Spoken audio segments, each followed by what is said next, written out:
tableau d'église qui appartient à la commune de Folleville. Il fait partie d'une série de 3 tableaux qui représentent des scènes de la vie de Saint Vincent de Paul. Celui-ci en particulier représente Saint Vincent de Paul prêchant aux galériens. Il y a déjà un tableau qui a été restauré, qui a été ramené au printemps de l'année dernière.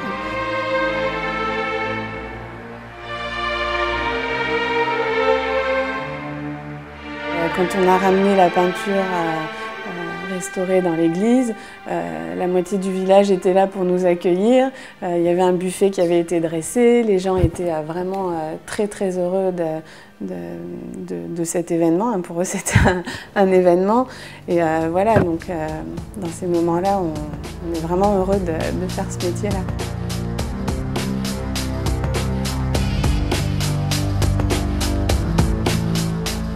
Donc là, la toile, elle est sur un châssis temporaire, enfin c'est un bâti en aluminium qui est modulable, composé de différents montants et il permet vraiment de travailler sur les œuvres sans qu'elles soient montées définitivement. C'est fixé comment?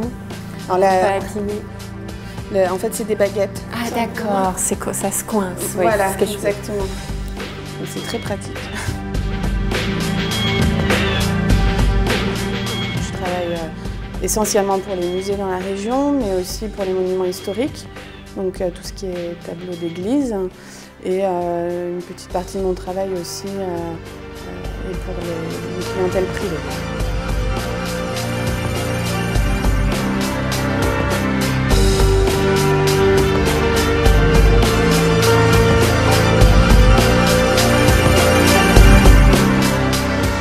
Sur lequel j'ai travaillé, c'était une œuvre de Renoir et effectivement quand on me l'a mis entre les mains et que j'arrivais juste dans la région et que vraiment j'en espérais pas autant forcément, c'était assez fort. Donc là, qu'est-ce que vous faites? Alors là, je fais le nettoyage du vernis de ce tableau. Si on imagine la peinture d'un point de vue stratigraphique, on a d'abord la crasse qui s'est déposée dans le temps, ensuite la couche de vernis, ensuite la polychromie, le support toile, en l'occurrence ici c'est un support toile, tendu sur un châssis de bois. Parce qu'une peinture, elle a une face et un revers. Voilà. Donc hier j'ai fait des tests de nettoyage. Donc j'ai testé différentes familles et mélanges de solvants. On observe la réaction du vernis à nos solvants. Donc là c'est quel produit? Alors c'est un mélange de white spirit et d'éthanol. Donc le but c'est aussi de faire le moins de frottement possible.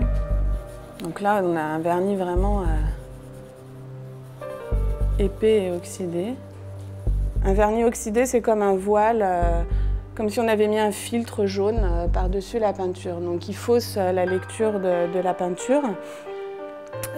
Donc là par exemple j'ai retiré ce filtre de façon très localisée dans le cadre de mes tests et vous voyez la couleur du ciel, la couleur originale qui apparaît. Ce vernis n'est pas homogène puisque ça fait il forme des sortes des îlots bruns sur l'ensemble de la composition. Chaque restauration est différente parce qu'on n'a pas deux techniques, on n'a jamais 2 techniques pareilles. Au bout d'un moment, on acquiert quand même une certaine expérience en termes de ressenti. Il n'y a pas que le côté technique et scientifique non plus. Le fait d'enlever le vernis comme ça abîme pas la couche de peinture? Retirer une couche de vernis, oui, effectivement, c'est pas sans incidence sur la peinture. C'est un métier dans lequel il y a toujours des choix à faire.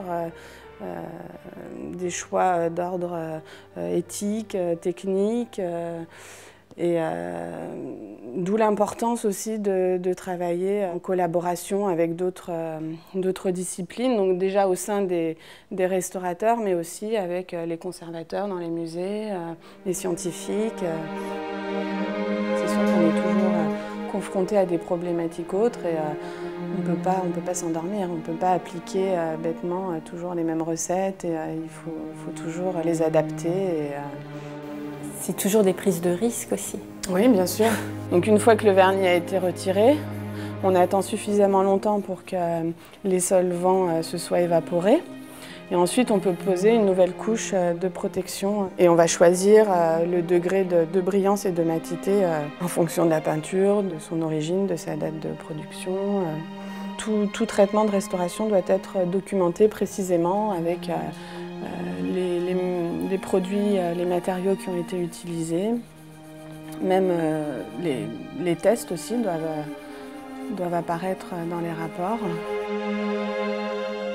Donc les vernis résineux en fait fluorescent vert sous rayonnement ultraviolet et on voit effectivement la zone où je suis intervenue.